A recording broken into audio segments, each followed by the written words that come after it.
You're listening to the Weekend Sport Podcast with Jason Pine from News Talk ZB. Football Fever with News Talk ZB's voice of football, Jason Pine and Bonnie Jansen with Trees That Count. Donate a native tree and help us score the greatest goal. Yes, welcome into Football Fever. Welcome back to Football Fever. It's been a while since we've had the chance to talk the round ball code, but here we are again to look at all things A-League men and women and Kiwi players playing around the world and any other football matters that should pop up. Lovely to see you, Bonnie. How are you? It's good to be back, isn't it, Piney? It is good to be back in the podcast studio for Football Fever. So where to begin? I think we'll begin with the Wellington Phoenix women's side. They're not didn't play across the weekend due to an international break, but it's been a pretty good start for the Wellington Phoenix women. What have you made of their first two performances, in particular the win last week against the Western Sydney Wanderers? I'm excited. I think they've just started off strong and they look comfortable on the ball, and it's something we haven't seen in their first two seasons. They look like they're going to be real competitors this season, and I don't know whether that's the impact of Paul or the new setup or the players they've brought in, but there's really exciting prospects there of what they're going to do. I think it has to be to do with the coach, at least to a certain degree, right? And that's nothing against Gemma Lewis or Natalie Lawrence in the way that they coached the side in the last couple of seasons, but Paul Temple's a very experienced coach for a start. He's coached both men and women at a pretty high level, and it just seems to me also that the players that have been brought in have just elevated this team. The imports obviously make a huge difference, but then, you look at some of the youngsters. Macy Fraser, you know a little bit about her. What an impact she's had. Yeah, and I think that's it. Those young players are playing with a lot of freedom, and we haven't seen that, and they look comfortable on the ball, as I say, and it's exciting. And yeah, Macy Fraser, wow, I've been really impressed by her the last 2 weeks. Have you seen much of her coming through the grades or in a underage international level? She's kind of almost burst onto the scene for a lot of people. Have you been aware of her in the past? Yeah, no, I have. Growing up, she was a few years younger than me in the age grades, but she was always quite impressive, and the A-League have mentioned she is a bit of a star on social media with her juggling and tricks, TikTok. But I have always been aware of her, but then you're right, she did drop off the scene a little bit. She spent a bit of time at Olay Football Academy before coming back to the Phoenix, and yeah, she's really made a statement. And Mania Elliott's the other one. She's even younger, I think, isn't she? Or maybe the same age. Scored a goal off the bench against Western Sydney. Just to see young Kiwi players coming through. I mean, it's been something that's been a theme of the men's side for a while, and we look at the likes of Sarpreet Singh and Labika Kachi, Ben Wayne, who have come through and made the first team and then gone off overseas. Are we perhaps at the start of what might be a similar theme with the women's side? Yeah, I think so, and as I say, that these players are wanting to make a statement. They know that in that Football Ferns squad there's a few veterans and players potentially on their way out in the next year or so. So these players are the next best thing we've got, and I kind of have trust in them that they could add a lot to the Football Ferns in New Zealand. Interesting positional change for Kate Taylor. We've seen her mainly as a centre-back, pretty much for club and when she's played for her country as well. She's playing in that defensive midfield role this season. Do you like that? Yeah, I don't mind it. You can see it's inspired a little bit by Yitka because she did trial that earlier this year in the Football Ferns. But I think it's partly because of Mackenzie Barry and Marissa Vandermeer that they've done really well in the centre-back positions. But you obviously need a player like Kate Taylor on the field, so where can we put her? And maybe it is in that sixth position. So when Annalie Longo comes back, she's the captain of the team, right? She's had that little injury. I don't know whether she's available for Brisbane this weekend. When she comes back, the captain has to play, right? So where does she play? Who drops out? Yeah, you're not wrong, because we've got Grace Wisniewski that plays in the midfield, Chloe Knott, who is also a vice-captain. Has never missed a game for the Phoenix, Chloe Knott. I mean, it's been the heartbeat of the team. Yeah, and I know Chloe Knott is trying to push, towards a Ferns spot next year because she will be eligible to play. But yeah, it's exciting for the Phoenix because it is getting competitive for those spots, and we haven't seen that in the past. And I think that's why I'm really optimistic for this season. Yeah, absolutely. So am I. We'll talk about their playoff potential in a moment, but the imports, let's talk about them as well. Mariana Speckmeyer scoring her first goal against Western Sydney. It was a bit messy, but a header at the far post. She's off the mark. The American players, Riley Foster's got the goalkeeping gloves. Hayley Davidson's there. Hope Breslin as well. I mean, the Phoenix have suffered in the last couple of years, the women's side, from not being able to have imports. These players have straight away elevated this team, right? Yeah, they have, and whether that's on the field or off the field, or just the mindset, of having these imports and challenging those positions and just creating a new atmosphere in that group. Those young New Zealand players, that's all they would have known for so long, is just being comfortable and playing around other Kiwis. And so I think them coming in and lifting the standards and kind of challenging people for their spots, I think it's the best thing that's happened to the team. Is this a playoff team? I think it's too soon to call, Piney, but at this stage it's looking pretty good. I can see you've got the draw up there. Where are they're currently in the playoff spot. Well, yeah, they're only 2 games in. You're right. I mean, let's not get too carried away. But you look at the table and you say only the top 4 in the women go through, and there are 12 teams, so it's a bit tougher than the men, where 6 teams go through. But on the evidence of that game against Western Sydney, who are bottom, let's be fair, they have to be a realistic proposition. I think this weekend when they play Brisbane, who are 2 from 2, we'll get a better gauge, probably. We will, but then in saying that, they only went down 1-0, I believe, to Melbourne City, and Melbourne City are a very good side. They always have been in this competition, and they do have the likes of Hannah Wilkinson and Rebecca Stott, who we know from the Football Ferns. So, they're up there and they're competitors, and clearly Paul Temple, the coach, has set a high standard for them and high goals. Yeah, indeed. 2:45 this coming weekend. They take on Brisbane Roar at Sky Stadium, the first of the double headers featuring the women's and the men's side. So let's hope that we get a decent crowd along at Sky Stadium to watch both the women and the men. I've actually just noticed around the football sort of fraternity that I'm not saying it's a competition between the two, but a lot of people are saying, you know what, the women are a lot more fun to watch than the men at the moment. They're both betting in new systems, sure, but I watched that Western Sydney game and I really, really enjoyed the watch. Probably more so than I have enjoyed watching the Wellington Phoenix Women in previous years. Yeah, do we have the FIFA Women's World Cup to thank for that? I'm not sure, but there's this newfound love. I mean, we're not talking too much about international football, but the Matildas over in Australia have sold out the last 11 games they've played. So, I think it is very exciting to see the women's game grow, and it is exciting football to watch.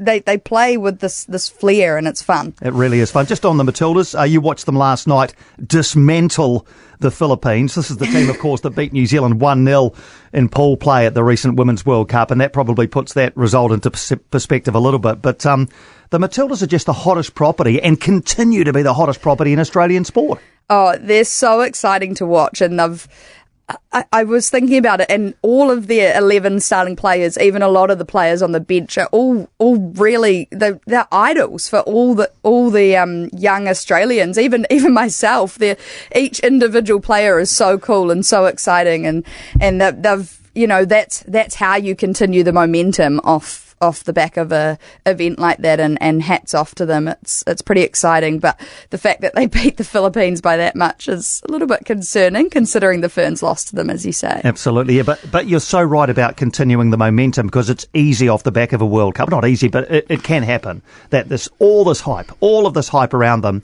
But what Football Australia have done really well is made sure that they stay in the public consciousness, that the Matildas, after that incredible ride that they took Australian football fans on during the World Cup, was continued because they're there in Australia playing games. It's so crucial, isn't it? Because it's easy to get caught up in a big moment, but then it can fall away if you're not kept front and centre, right? Yeah, exactly. And I was just sitting there watching the sold out crowd in Perth, and only wondering, had the Ferns played here that last international window, would we have seen something similar? Maybe not 60,000 people in the stand, but a decent crowd, which we didn't see, which we haven't seen at the Phoenix. I mean, we'll get to the men next, but the crowds haven't been that great. So fingers crossed when the Ferns come back, you'll see that momentum continue. Because I want to see Jackie Hand on home soil as often as I can. You know, the star that she was, India Page Riley, you know, I want to see these players again on home soil. That's what I want to see, and let's hope that we can see that. I know it's expensive to bring teams over here and to bring players back, but it has to be capitalised on. It can't be let go. And, you know, the Ferns now have a Olympic campaign to look forward to next year, so they need to be together playing. Let's hope that they can play some games here in New Zealand. This is Football Fever. Football Fever podcast with trees that count. Donate a native tree and help us score the greatest goal. Let's move on to the Phoenix men's side, unbeaten after 2 games, a 0-0 draw against Western Sydney Wanderers, and that was put into perspective by their 5-0 win over Western United in the weekend just gone. Wellington themselves played their first home game, a 2-1 victory over Perth Glory. They huffed and puffed a little bit and had to survive a late penalty to get there. What have you made of what you've seen of the Wellington Phoenix men under their new coach? They call him Chief Giancarlo Italiano.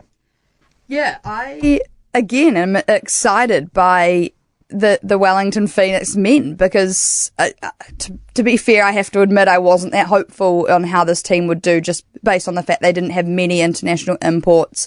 They were bringing a lot of young players in from the academy this season, and I wasn't exactly sure how they'd go, but yeah, like the women, they've had a really strong start to the season. And again, it's some of the youngsters who have caught the eye. Let's start in goal. Ollie Sale has been at the football club for 8 years, the last 3 of which he's been the main man in goal. Alex Paulson has come onto the scene as the academy goalkeeper, I guess, the 2IC, the backup. With Ollie Sale gone, he had to battle with Jack Duncan, who's come over. He's played 100 A-League games, you know, a decent proposition in goal. He got the gloves. In the first game against Western Sydney, he made a couple of eye-catching saves. On Saturday, he saved a penalty at the end to get the Phoenix all 3 points. It's all about Alex Paulson, all about AP at the moment. Yeah, and the ironic thing is that Perth Glory game that he played at home and he was amazing in. He had Ollie Sale, who he played behind last season in the other end of the goal, in the other end of the pitch. So yeah, good on Alex Paulson, and watch out Ollie Sale. I mean, Sale's the All Whites goalkeeper, right? He's the number 1, and, you know, you look in contrast, and nothing against Ollie Sale because we know what he can do, but he didn't have a very impressive game at all for Perth. So, yeah, great from Paulson to make a statement like that. You could hardly have scripted a worse return to his old club for Ollie Sale when, you know, I mean, I think everybody's seen the goal that opens the scoring in this game where he has the ball, Ollie Sale, in his own penalty area, comes out of his area and then just basically passes it straight to Oscar Zavada, who looks up, sees Sale off his line, obviously, and chips him for the opening goal. Like, I mean, Ollie Sale must have just wanted the ground to open up and swallow him. He's a confident guy, and he came back into it, and he had a pretty solid game for the most part.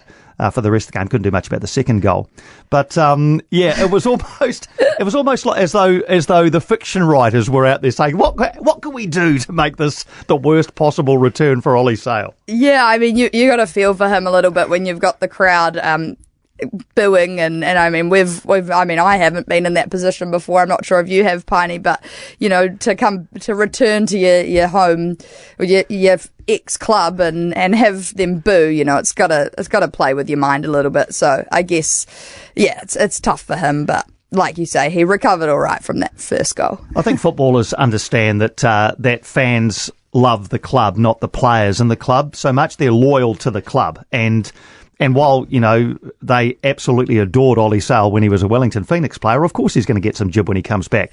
Man, it happened to Andrew Durante. He played 270 games for the Phoenix, and when he came back, he got a bit of jib, you know. And afterwards, to be fair, I think this happened on Saturday as well. The crowd did give Ollie, you know, some applause afterwards, which is probably the way it works. And even Alex Rufer afterwards in the Sky interview, he was asked, you know, what do you say to Ollie Sale after that, you know, mistake? And Roof said, look, I don't say anything to him. He's a great mate of mine. He gave everything for this club. We wish him well. And sometimes things happen in football, which I thought was a quite dignified response from Alex Rufer, which you'd expect from a guy like that. But the other youngster that's started the first couple of games is Lucas Kelly-Heald at left back. Sam Sutton is carrying an injury, which, as I understand it, will take him out of commission maybe until Christmas and beyond. Lucas Kelly-Heald, young kid, played in the recent Under-20 World Cup. Almost had a nightmare moment with the penalty. The ball's going over his shoulder.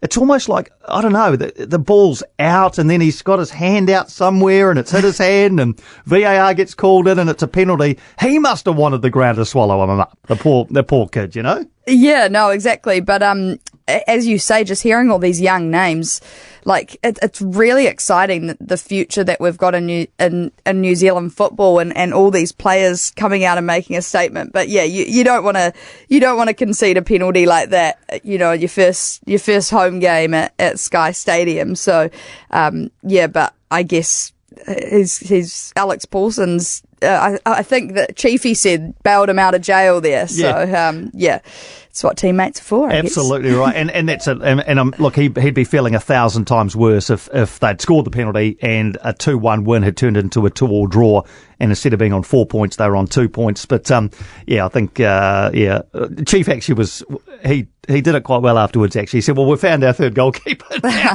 which I know was nice. And look, Lucas Kelly-Heald will never ever again leave his hand in that situation as the ball's going over his shoulder. So, you know, you learn lessons from all of this. Other results over the weekend, man, there's been some goals. Adelaide put 6 past Melbourne City. Western Sydney 5-0 winners over Western United. A goal fest as well with Victory beating Newcastle 5-3. Bruno Fornaroli with 4 goals in the first half for Melbourne Victory. So it makes the Phoenix's 2-1 win look a bit tame by comparison. But are the Wellington Phoenix men a playoff proposition this season? Or again, is it too early to say? I think they're less likely. They have a less likely chance compared to the women just because of the fact it is quite a young team and I mean you could argue the same for the women, but I haven't been that optimistic seeing the squad being named over the last few months and the lack of imports I've brought in. So look, I'm not sure it's their year, but also I hope I'm wrong. Well, the thing about it is that it seems like a very open A-League men's competition, which is usually the case because players come and go, you know, really with with a lot of regularity, a lot of frequency. Clubs turn over their players a lot. You look at the 2 bottom teams at the moment, Melbourne City and Sydney FC, 2 of the bigger clubs in the competition. They've lost their first 2 games. The Mariners, defending champions, have lost their first 2 games. So straight away you think, well, this is like the table's upside down. But all Wellington can do is keep collecting points. And I think that penalty save on the weekend may well prove to be vital. Down the track when, you know, a couple of points here and there separate teams who are in the top 6 and who aren't, it could well be a pivotal moment even this early on. Yeah, no, you're exactly right. But as you say, those top teams are currently sitting at the bottom, but we do have to put into perspective we're only 2 weeks in. Yeah. You know, there's 2 games and when we meet other teams, that'll be real telling. So as I said before, really good start to the season and it's promising. It's exciting. Brisbane Roar come to Wellington this weekend. They've had a very good start to the season, the Brisbane Roar, coached, of course, by the Wellington Phoenix's inaugural men's captain, Ross Aloisi. They had a 1-1 draw with Macarthur first up and then beat Sydney FC 3-0 on the weekend to start their impressive start to the season. So Ross Aloisi's return to Sky Stadium coming up on the weekend. The Phoenix have never got 7 points from their first 3 games in an A-League men's season. So if they were to beat Brisbane, that would be their best start in 17 seasons in the A-League. They're traditionally slow starters, Bond, so, you know, let's hope that they can get the win on the weekend, and I think they're favourites of the TAB narrowly to do so.